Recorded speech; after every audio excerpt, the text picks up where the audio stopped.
feel like since our conversation started, I think you mentioned PTSD with your ex 2 times since then, right? So how was that? You and Yeah, I'm over it now, which is good, but it took like 8 years. Yeah. And I'm going to be you okay with me being so honest, but I'll be polite. I've never said this on camera because I'm not embarrassed about it, but I think I just maybe hadn't healed enough. But I walked in on my ex with another girl and changed my whole life.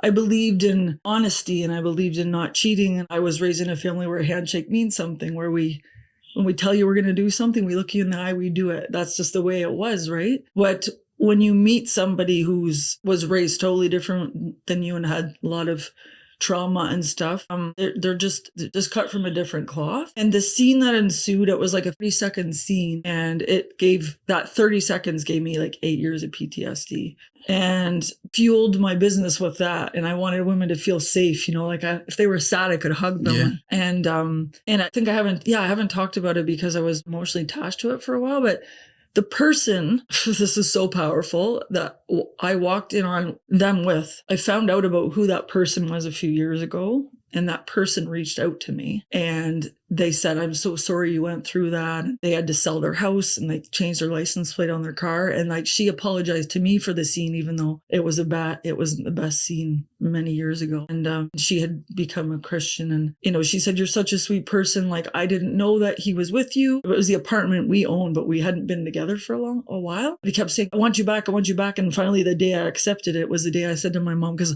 my friends always tell me, oh, you think too much. You think too much. I used to always say that. But every time I would say something, I was always right?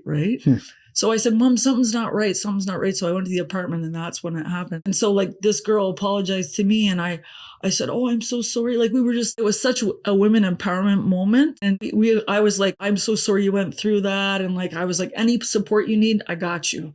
You know what I mean? So she's been dealing with him still. They stayed together for 8 years after that. Oh, wow. Yeah. So, and the patterns just keeps going with this person. And of course.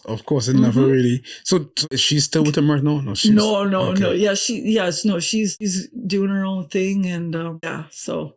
Yeah.